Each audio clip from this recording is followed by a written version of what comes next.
Here we go!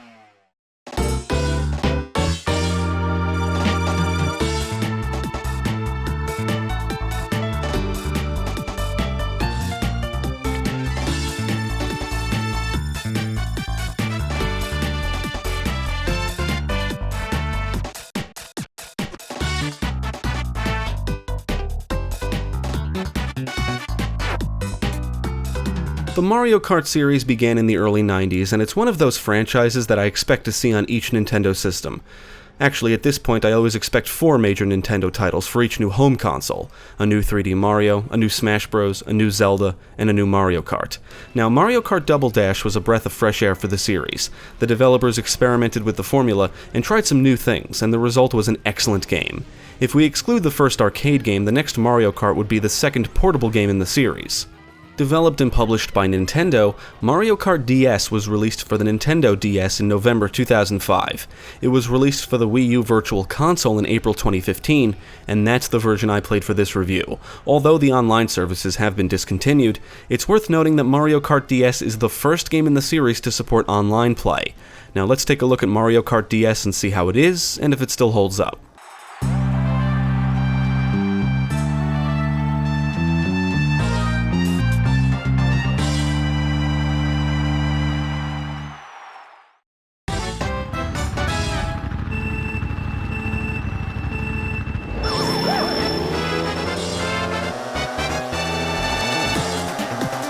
Mario Kart DS has a lot going for it. Besides being a portable title, it has the best vehicle handling up to this point, numerous game modes, and features online multiplayer. The character roster has been reduced from Double Dash, and Shy Guy is exclusive to players using the DS download play. Mario Kart DS retains the traditional single-driver vehicle elements, and snaking is one of the most important mechanics in the game, if you want to be really good at it, that is. On the Wii U, you can choose how both screens of the DS are displayed, and on the actual DS itself, the bottom touchscreen proves to be extremely helpful. It will show you an overhead view of the courses and even items.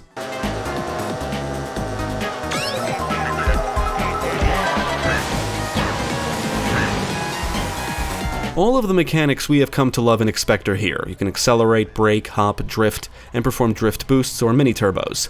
Chaining mini-turbos together lets you snake around the courses, and proves to be extremely beneficial in higher engine classes like 150cc and Mirror. Each character comes with multiple vehicles, and as you progress through the Grand Prix in each engine class, you'll unlock more cups, characters, and vehicles. My advice, Yoshi and the Egg 1 vehicle. Master the snaking and you'll breeze through the Grand Prix in each engine class. Now for the best part. Nintendo finally nailed the vehicle handling. The characters are still split up into different weight classes, and each vehicle handles differently, and has different stats in speed, acceleration, weight, handling, drift, and items. But I actually felt like I had complete control of my vehicle for the first time in the series. I never felt like I was sliding whenever I made a turn or performed a maneuver.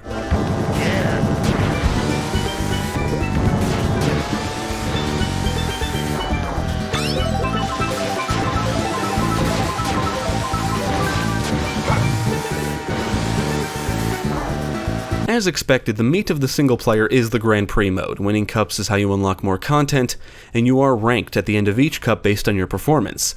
There are 2 Grand Prix, the Nitro Grand Prix, which includes cups consisting of all new courses, and the Retro Grand Prix, which includes cups consisting of courses from previous games.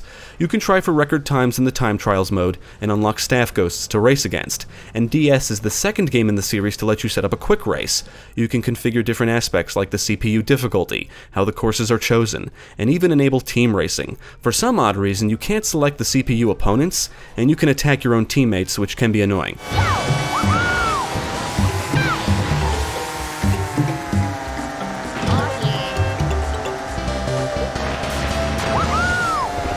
Another cool thing about Mario Kart DS is that you can actually play through the battle mode in single player. It comes with 2 game types, the classic Balloon Battle and Shine Runners. The gameplay in Balloon Battle is basically unchanged, except now you can blow up additional balloons by holding down a button or blowing into the mic. In Shine Runners, the objective is to collect more shines than your opponents, and getting hit will release one of your shines.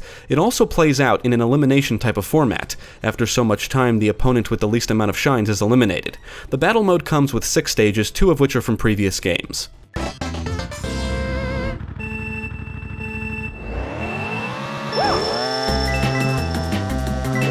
Now, Mario Kart DS introduces the Missions mode. This mode consists of multiple levels, each of which include multiple missions and a boss battle. There's only about a handful of objectives, and a lot of them aren't very challenging. Earning a 3-star rank in some of them can be tough, but actually completing them usually isn't very difficult. You'll have to drive backwards, collect coins, race opponents, destroy things, and most missions can be completed in under 2 minutes. There's also no real incentive to play through this mode. Other than meeting the requirements to unlock the final level, there's nothing to work towards. The entire mode feels like an afterthought, and many missions just aren't that fun.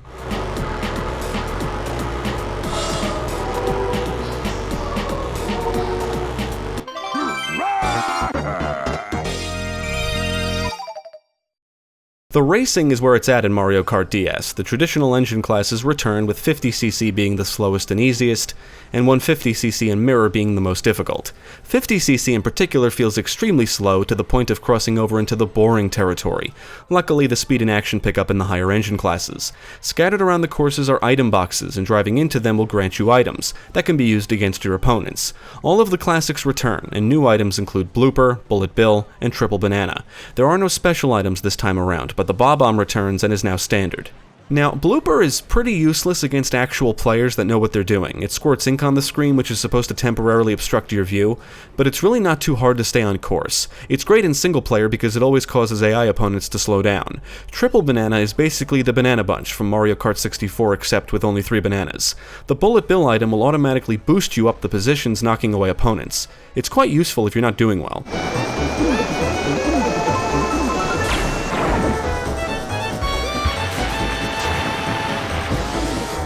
Interestingly enough, Mario Kart DS is kind of a taste of what's to come. The item balancing is all fucked up, and the game basically puts a hit on you if you're doing well. I say a taste of what's to come because if you think DS is bad, just wait until you get to Mario Kart Wii, which just might be the most unbalanced game in the series, but we'll get to that when we cover that game. Rubber banding is definitely present, and the AI are often relentless with spiny shells, even in 50cc. In the lower engine classes, it's not that hard to win races if you have the mechanics down, and these engine classes are great opportunities to practice drift boosting and snaking. Now, regardless of the engine class, it seems like if you're in first for too long and driving well, the game will try to put a stop to that by hitting you with several items, and it's always obvious when it happens. Spiny shells all the time, it's fucking ridiculous. It's not uncommon to be assaulted by an insane chain of attacks. You can hold certain items behind your vehicle again, however it no longer guarantees that you'll block incoming shells. In fact, red shells often hit the side of your vehicle. In 150cc and especially Mirror, the AI is extremely aggressive. The opponent in first can get a big lead, so you'll need to master drift boosting and snaking. If you're not boosting frequently, there's a good chance you'll lose.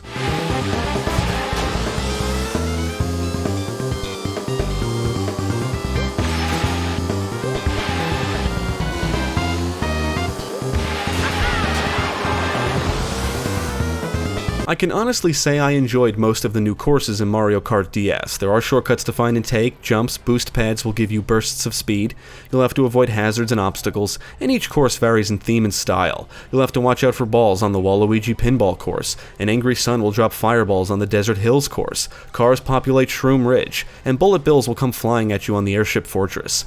DS's iteration of Rainbow Road is kind of similar in its aesthetic to that of the Rainbow Road in Double Dash, complete with a lack of barriers in certain sections.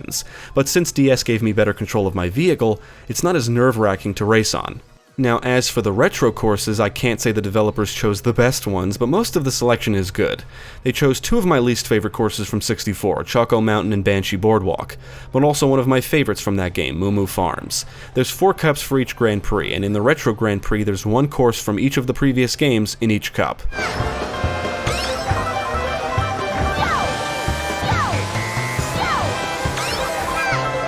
Visually, I think Mario Kart DS looks great for a DS game, and while it doesn't look terrible running on the Wii U, being blown up on a big screen does expose the game's blocky and pixelated 3D presentation.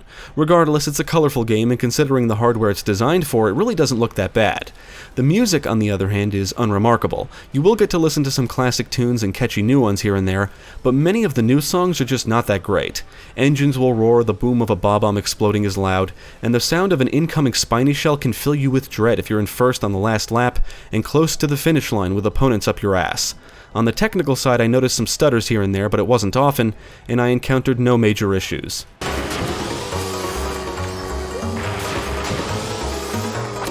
I had a great time with Mario Kart DS. I got it way back when it was still in its prime, and I put a lot of hours into it back then, so it was fun to revisit. At this point, I expect each new game to be enjoyable, but also cheap or unbalanced in some way. But I honestly forgot how bad the item balancing was in DS. It doesn't reach the levels of cheapness of Mario Kart Wii, but it can often feel noticeably cheap. However, one thing DS has going for it is that skill can trump all of the game's attempts to stop you. If you can master the drift, boosting, and snaking, it doesn't matter how many spiny shells are thrown at you, or how many times you get shrunken down by lightning, you can easily speed around the courses and win and earn those 3-star rankings. Finding the right combination of character and vehicle is key, and once you have the mechanics down, you can easily overcome any bullshit the game throws at you during races. Now, not being able to race through the Grand Prix mode with another player kind of sucks, and I was disappointed to see that several characters from Double Dash didn't make the cut. But the newcomers are alright, and I like the variety of vehicles and courses. DS comes with a lot of content, especially for single player, so it should keep you occupied for a while. I do think the missions mode is a neat concept, but it was terribly implemented. It feels like it was thrown in at the last minute, which is a shame, because they could have done a lot more with it. Regardless, there's plenty of other things to enjoy about the game, and luckily nothing significant comes out of the missions mode, so you can skip it altogether if you want.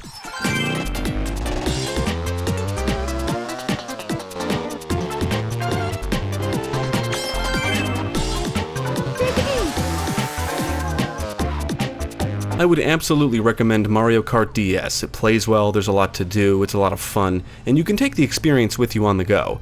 The vehicle handling has finally been perfected, and skill will always lead you to victory, at least in single player. Even today, Mario Kart DS still holds up, and it's mainly due to the gameplay. I personally think it's one of the best games in the series, and one of the best for the system. Definitely check it out.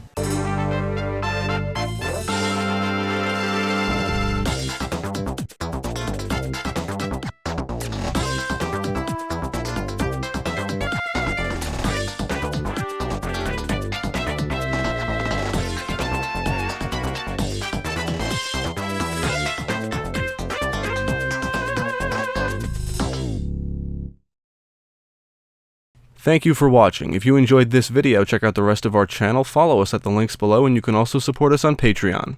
If you're interested in more gaming content, check out our friends over at Gamecast.